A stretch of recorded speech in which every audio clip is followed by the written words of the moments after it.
Welcome to Throwback Thursday, where we bring you a homeopathy hangout episode from our archives in case you missed it first time round.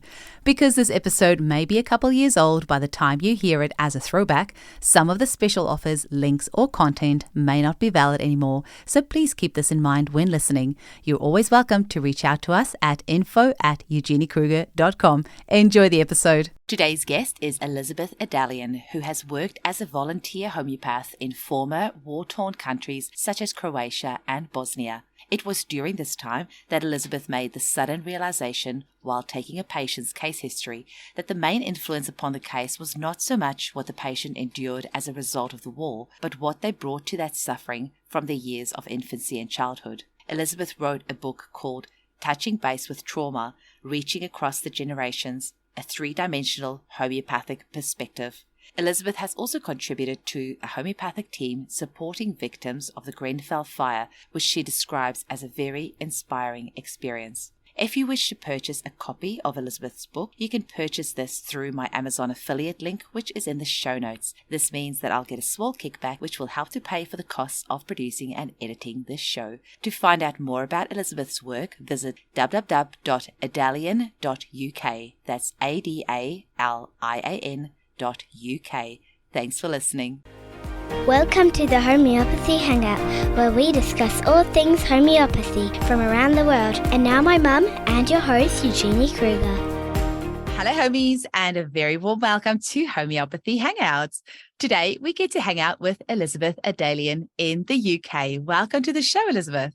Well, thank you very much. It's a privilege. I'm really excited to talk about your book, Touching Base with Trauma, Reaching Across the Generations, because trauma is just front, rear, center, top, bottom, everywhere. It just seems that every second conversation is about trauma. So I feel like today's episode is just really spot on. But before we get into all the juicy good stuff, can you tell us a little bit about how you were first introduced to homeopathy? Well, that's very interesting because I have a daughter who has now got her own children, and it happened that she became ill in the night and she was convulsing. She must have been under 2 years of age, but by the morning she was fine. So I went into my area to the local GP and he gave me antibiotics. And I just said, nah, this is not going to be the trick. So I went to a local health shop where I knew someone, and he said, well, there's a homeopath around the corner. I didn't even know what homeopathy was. And the first question the homeopath asked me was, well, what was she eating the night before? And I said, well, actually, her older brother was making ice pops, and she was standing on a chair by the freezer, helping herself. I said, that's the clue. That's the clue. And from then on, I was sold. I just thought, this touches the spot. And we never looked back, really. She, nor any of his family members. Wow. And then how did you make that leap then into studying to become a homeopath yourself? Well, I bought the book by George Vizulkas, Medicine of the New Man, and I just thought, wow, this just satisfies every aspect of my interest. And I went ahead and got the book, and then I explored it and thought, this is for me. And I found a college and I pursued it. It's amazing. How lucky are your children to grow up with a homeopath mum, hey? Well, yes, exactly. Amazing. I just wonder, I don't know how people do life without homeopathy, especially if you've got little children. Hey, can you imagine raising your kids without homeopathy? Well, exactly. Everything is pathologized these days, whether it's menopause, puberty, whatever. And I feel that childbirth, homeopathy is so wholesome. We don't need those labels. Exactly. So talk to us a little bit about your book. So it's called Touching Base with Trauma, Reaching Across the Generations, a three-dimensional homeopathic perspective. Well, this is the book. Beautiful. Who designed your cover for you? It was a company called Writer's World. Okay. They took on the book, although it's self-published. And I found the artist beyond artists, and I was so happy. He gave us some choices, or gave me some choices, and this was the one. I like the colours, I like the descriptions, and I think it speaks. So I went for that cover. It's beautiful. Why this book? Why did you feel the need to write this? Well, it's really interesting you asked me, because I didn't know why I was writing a book. I really didn't know. I wasn't ambitious to write a book. It wasn't in my consciousness. And I used to work as a volunteer in former war-torn countries like Croatia and Cyprus. And one day after my returns from Croatia, I was standing in this house in the corridor outside this room. And I suddenly had this realization. It was just something else for me. This has nothing to do with war. This is about their early life, what they bring to the experience from their original trauma. Mm. And this was repeated time and time again. And then I thought, you know what, we've all got our own trauma. We all enter an unresolved field, whether it's to do with trauma itself, battle or abuse, etc., or it could be a drug lair, it could be any kind of influence. And I thought, this is very compelling. And at the same time, there was a lot of awareness coming onto the horizon about epigenetics and neuroscience. I thought, this marries very well. I need to combine. And I'm still so immersed in the field because since the book came out in 2017, there's so much more awareness about the links between early life and gestational life, early life in the womb, and what goes before in the parents' life and the ancestors. And that's really what put me on my path. And I know a lot of homeopaths that I've had on the show that have written books have said it's taken them years to write a book.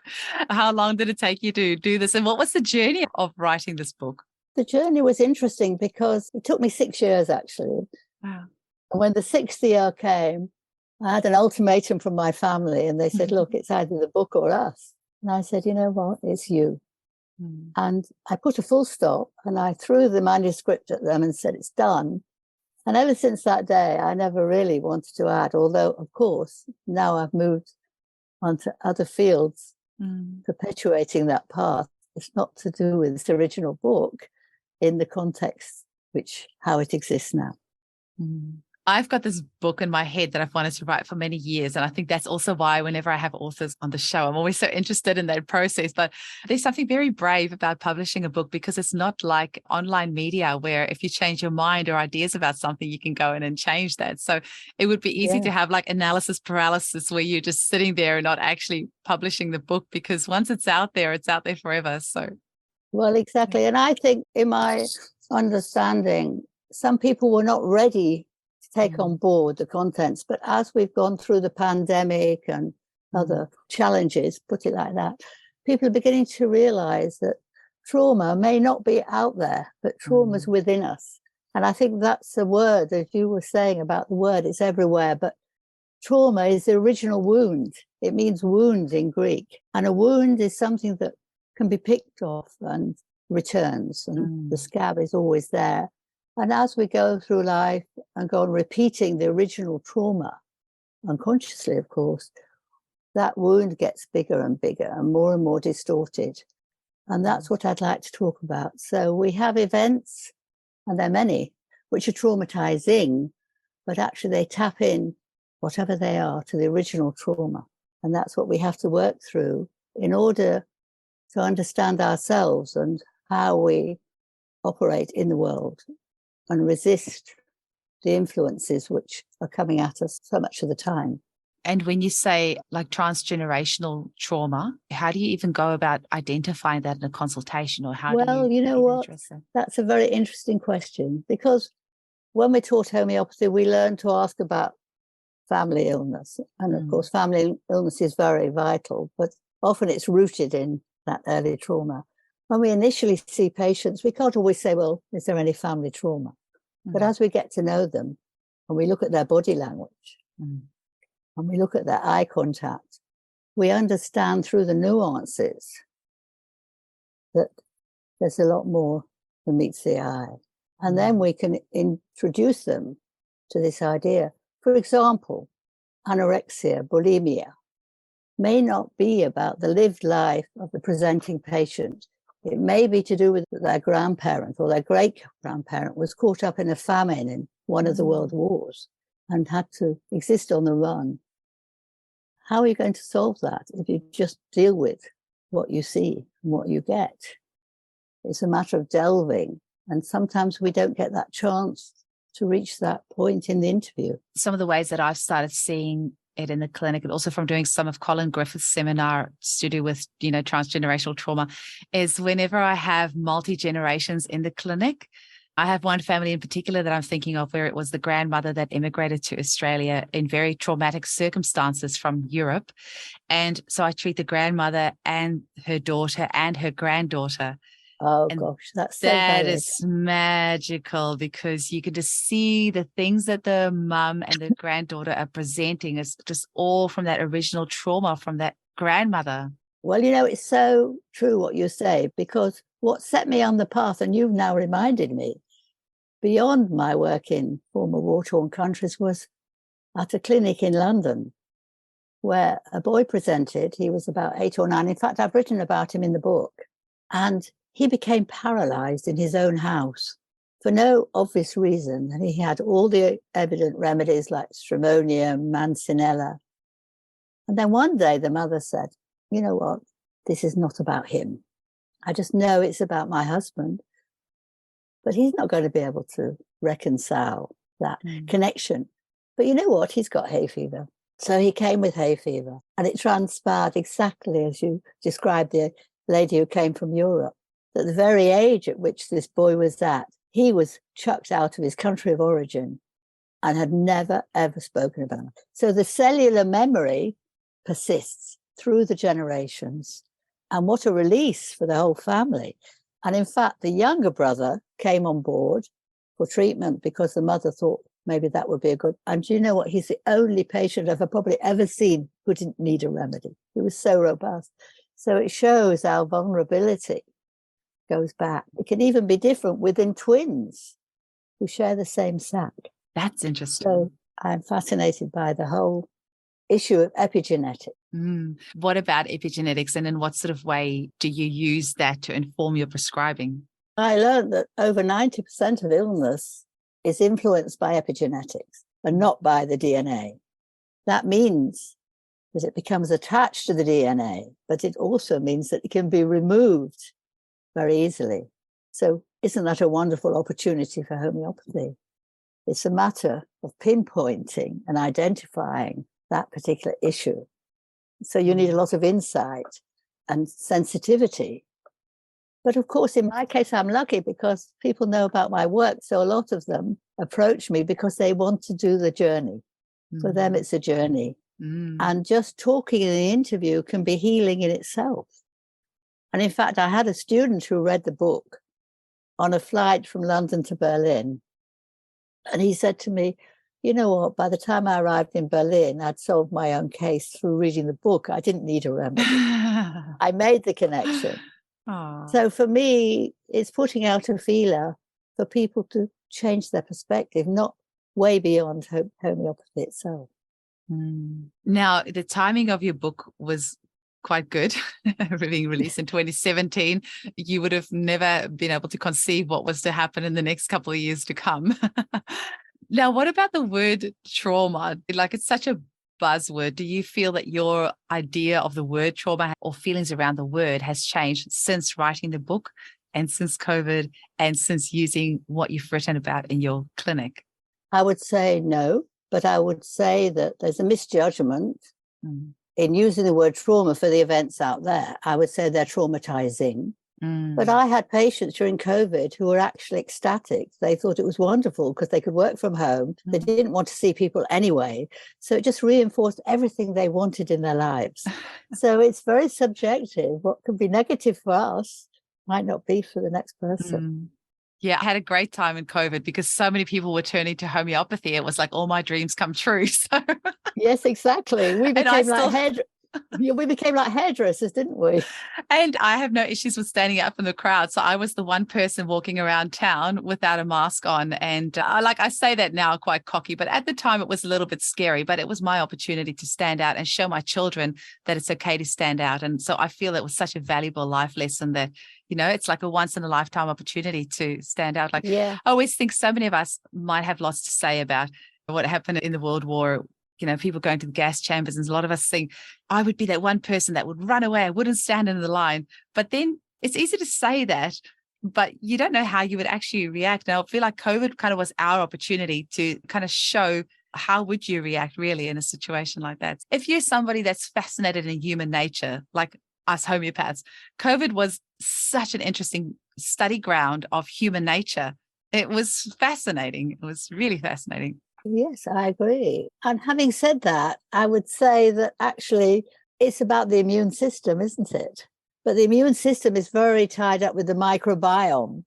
And the microbiome has also come into the fore, and the serotonin and the other neurotransmitters. Gut-brain connection. Yes, which gather there. So I think that microbiome is a very important part of study too, and looking at the digestion and how much that has been affected. So many people now have digestive disorders, and it's almost goes without saying. And we see with children who are born on the spectrum, I don't like to use the word autism, but who are not neurotypical, that most of them have gut problems, and often you can address their cognitive issues through the gut, through addressing the gut as the first port of call.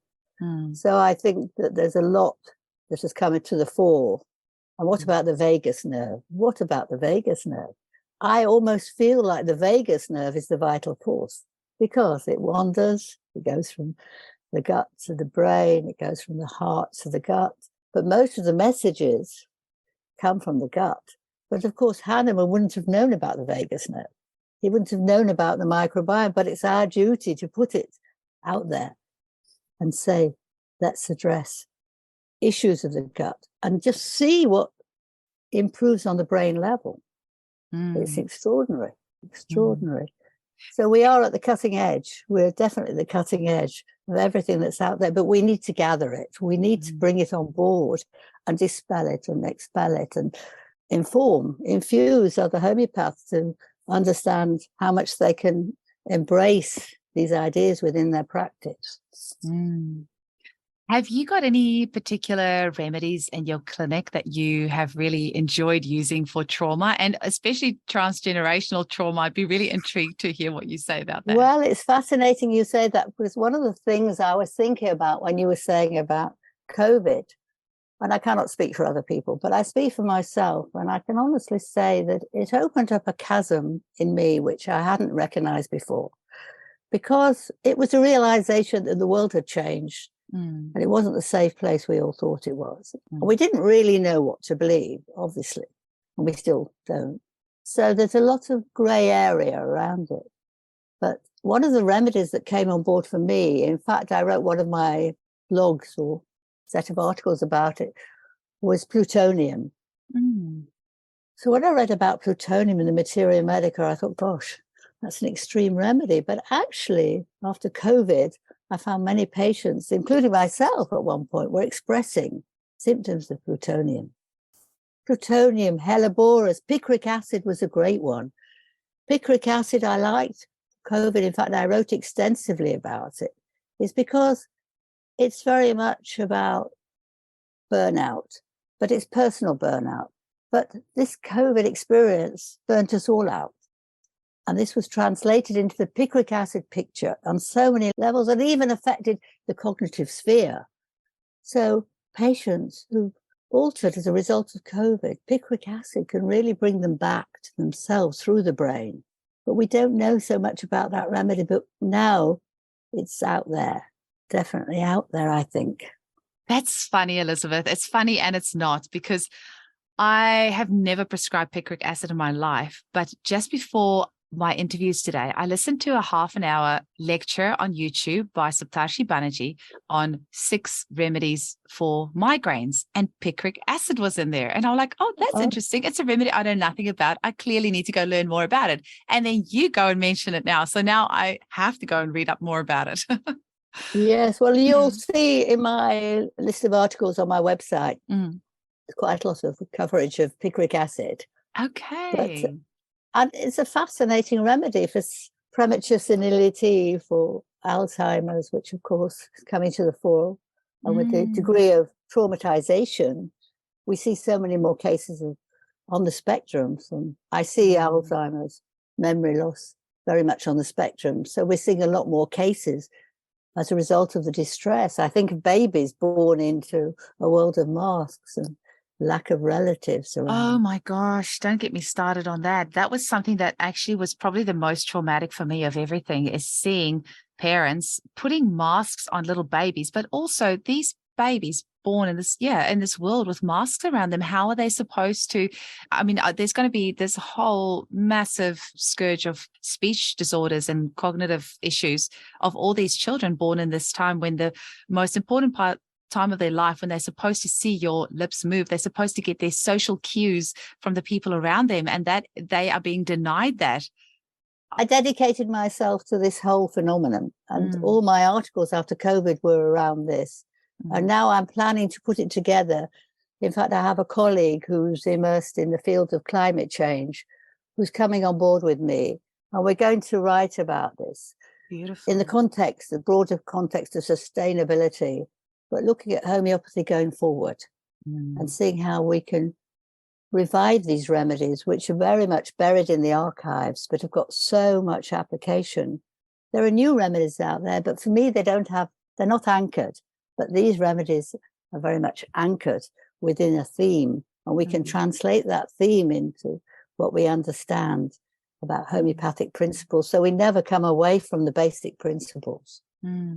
So why do you say that about the new remedies? I mean, there's so many out there at the moment. Well, there are, and I feel it's a bit like a dartboard. You're aiming the dart in the middle of the board, but where's the context? Where's the related remedy? Where's the miasm? Where do you take it from there? I mean, there are wonderful remedies like lacumanum, the remedy made from mother's milk. A fantastic remedy. Scorpion, I think, is a fantastic remedy. But also scorpion has been put in the context of miasms and related remedies. But for me, they're great, and they probably work well. But where do you take it from there? Where do you embed them? I think it's important to understand the old remedies and bring them into a modern context. That's what I would like to say.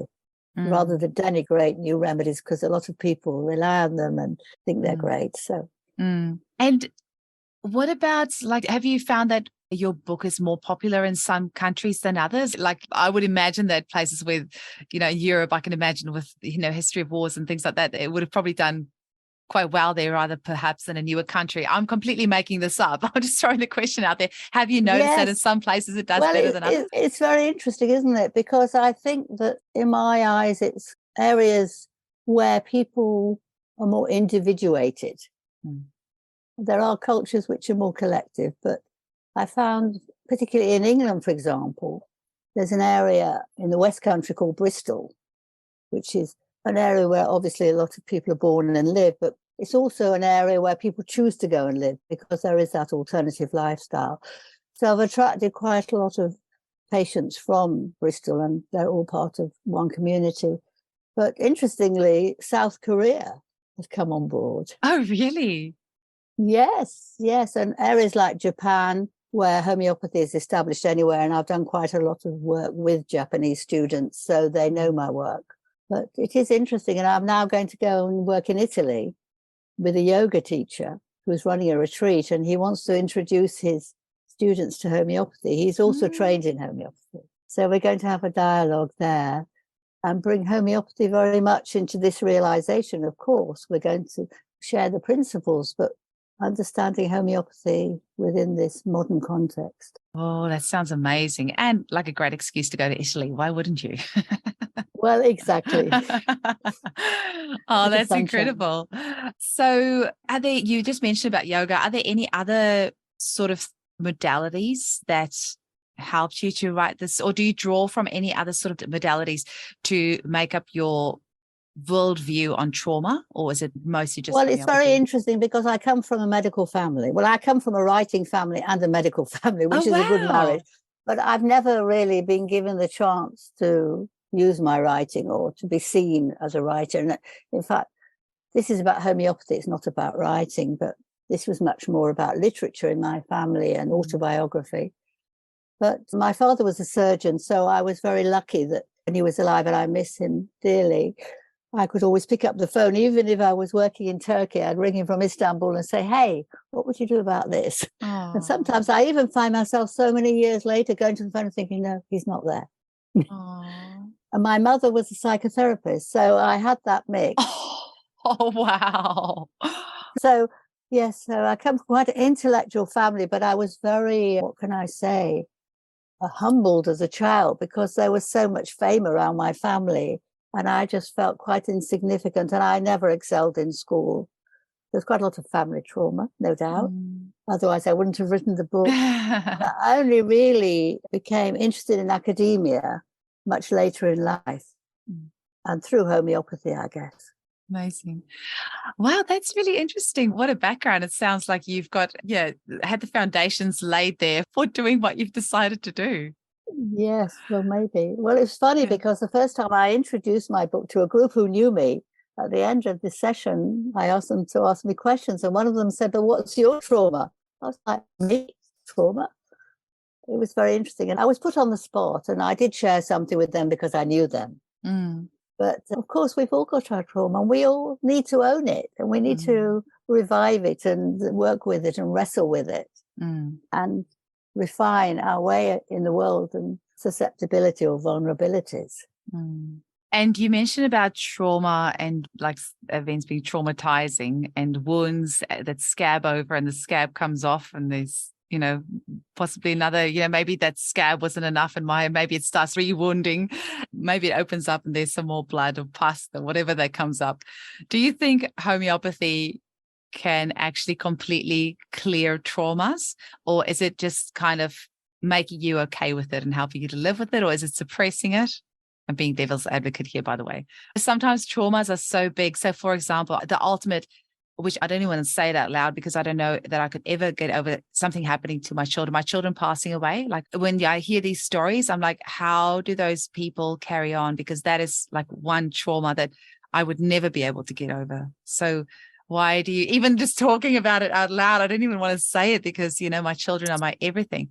So can you use homeopathy to actually ever get over a trauma like that? Or will it just always be this wound? It's interesting you say it, but there's somebody called Viktor Frankl who survived the Holocaust. Ah, yes. But not only did he survive the Holocaust, but he was subject to observing his whole family and friends wiped out.